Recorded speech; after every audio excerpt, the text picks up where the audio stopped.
ಮಾಡ್ತೀವಿ.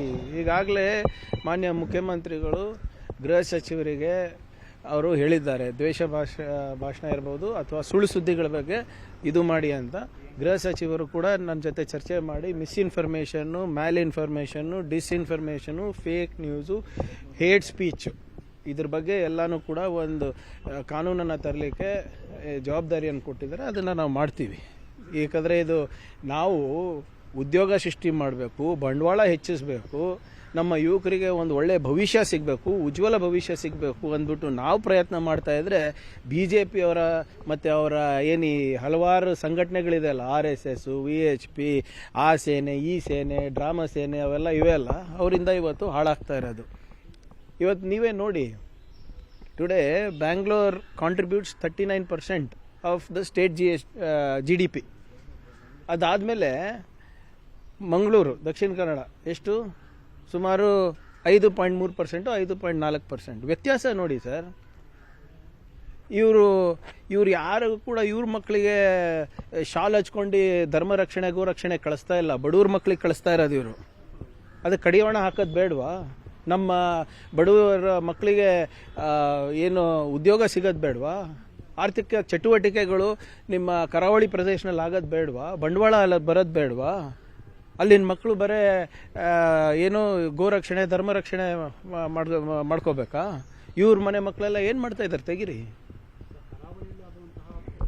ಕರಾವಳಿ ಅಲ್ಲ ಸರ್, ನೋಡಿ, ಕಳೆದ 20 ವರ್ಷದಿಂದ ನಿಮ್ಮ ಈ ಹುಬ್ಳಿ, ಧಾರವಾಡ, ಬೆಳಗಾವಿ ಬೆಲ್ಟು, ನಿಮ್ಮ ಕರಾವಳಿ ಬೆಲ್ಟು, ಉತ್ತರ ಕನ್ನಡ, ದಕ್ಷಿಣ ಕನ್ನಡ, ನಿಮ್ಮ ಮಲೆನಾಡು ಪ್ರದೇಶ ಇವೆಲ್ಲನೂ ಕೂಡ RSSನ ಪ್ರಯೋಗಾಲಯ ಆಗಿಬಿಟ್ಟಿವೆ.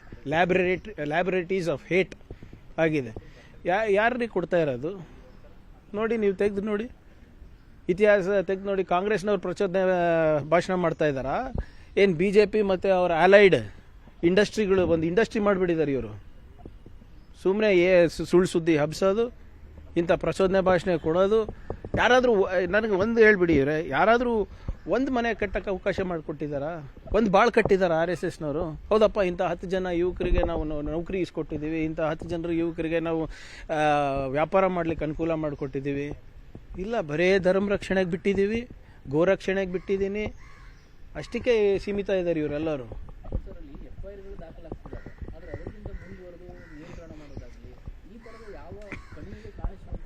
ನೋಡಿ, ಇದೇನಾಗ್ಬಿಟ್ಟಿದೆ, ನಮ್ಮ FIR is one procedure. Ultimately judiciary ತಾನೇ ಮಾಡಬೇಕು. ನಾವೇನಾದರೂ ಹೆಚ್ಚು ಹೇಳಕ್ಕೆ ಹೋದರೆ ಜುಡಿಷರಿ ಮೇಲೆ ಕಮೆಂಟ್ ಆಗ್ತದೆ. ಬಟ್ ನೋಡಿ, ಎಷ್ಟು ಪ್ರಕರಣಗಳನ್ನು ಎಲ್ಲೆಲ್ಲಿ ಎಲ್ಲಿ ಬಿದ್ದೋಗ್ತಾ ಇವೆ ನೋಡಿ, ಎಲ್ಲಿ ಬಿದ್ದೋಗ್ತಾ ಇದೆ ನೋಡಿ. ಇವತ್ತು ಸಾಮಾನ್ಯ ಜನರಿಗೆ ಒಂದು ಕಾನೂನಾಗಿದೆ, ಆ ಸಂಘಟನೆಗಳಿಗೆ ಒಂದು ಕಾನೂನಾಗಿದೆ. ನಿಮ್ಮ ಪಾಕ್ಸ್ಕೋ ಕೇಸ್ ಏನು ನಡೀತಾ ಇದೆ ಸರ್? ಇಡೀ ರಾಷ್ಟ್ರದಲ್ಲಿ ನಡೀತಾ ಇರಲಾರ್ದು ಇವತ್ತು ನಮ್ಮ ರಾಜ್ಯದಲ್ಲಿ ನಡೀತಾ ಇದೆ. ಒಪ್ತೀರಾ ಇದಕ್ಕೆ?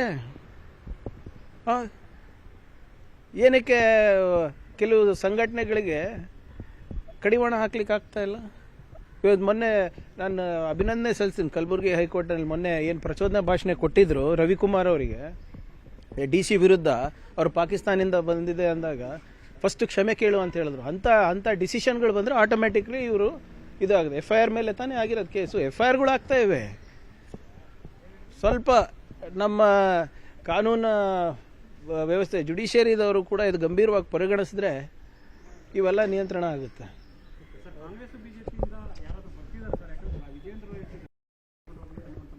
ಏನಕ್ಕೆ ಅವರೇ ಹೊರಗೆ ಆಗ್ತಾ ಇದ್ದಾರಲ್ಲ, ಕರ್ಕೊಂಡು ಬರೋದೇನು ಬಂತು? ನಮಗೇನು ಅವಶ್ಯಕತೆ ಇದೆ? We are 138, 140. ನಮಗೇನು ಅವಶ್ಯಕತೆ ಇದೆ?